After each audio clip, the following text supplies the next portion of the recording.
The first warnings came as faint tremors beneath the vast, sun-baked plains of East Africa, so gentle at first that only the animals seemed to notice.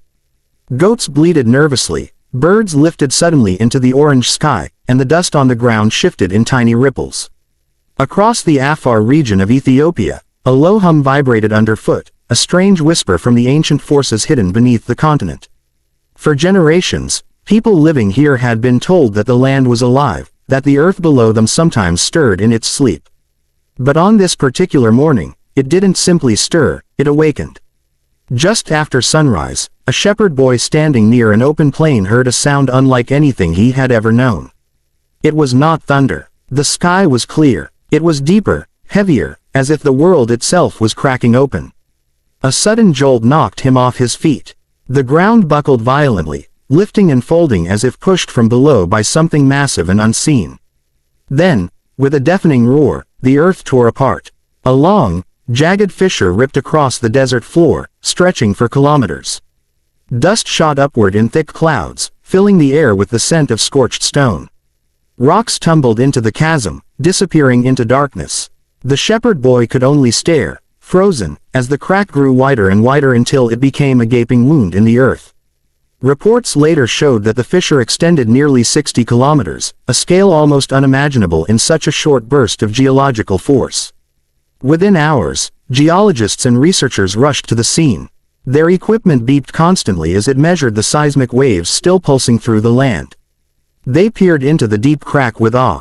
In certain places, steam rose from below, hot, sulfur-tinged breaths drifting from Earth's mantle. For the first time in modern history, humanity was witnessing the continent physically pulling itself apart in real time. News spread quickly. Locals gathered at a safe distance, whispering prayers and old stories. Some believed the earth was angry. Others thought it was a sign from God. A few elders, remembering tales told by their ancestors, simply nodded. This land has always been waiting to break, they murmured. Scientists explained that the event was caused by the slow separation of two massive tectonic plates, the Somali Plate and the Nubian Plate. They were drifting apart for millions of years, but now the split had made itself visible. The crack was not the beginning of destruction. It was the beginning of creation.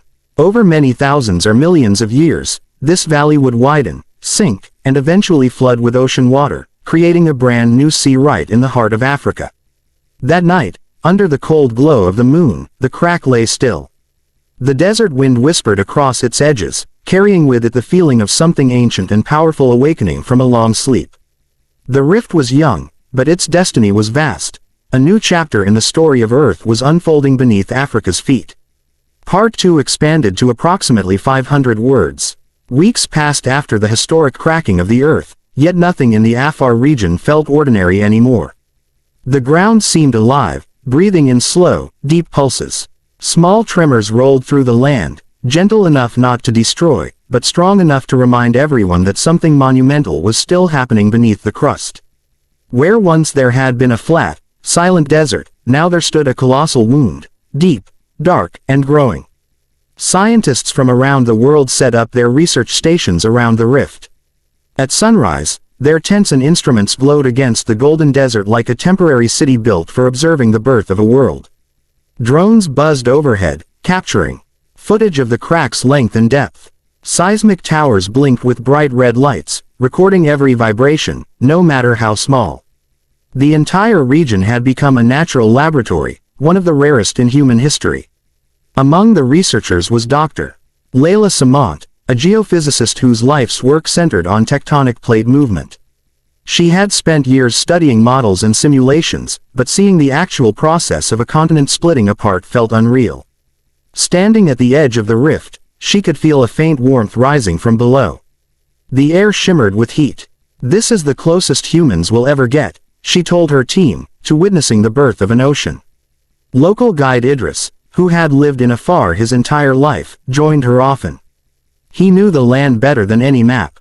My people always said the earth is restless here, he told her one evening. Now the world sees what we have felt for generations.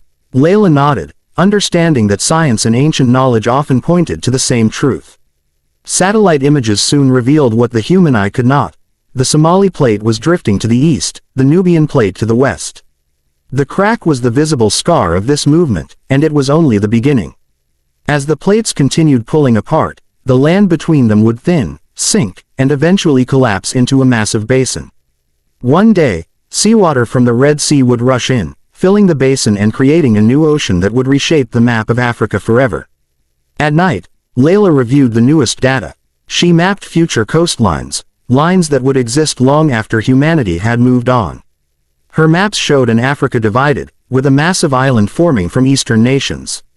It was humbling to imagine a world changed so slowly that no living creature would see the transformation completed. One evening, a rare rainstorm swept across afar. Water trickled across the cracked earth in narrow streams, flowing into the giant fissure. For the first time, a faint pool formed inside the rift, shimmering under the fading light. Idris and Layla stood silently, watching the water gather. "A small beginning," Layla whispered. "A memory of the ocean that will come." The earth trembled softly beneath their feet, as if acknowledging her words. Deep under Africa, the slow, unstoppable creation of a new ocean continued, patient, powerful, eternal.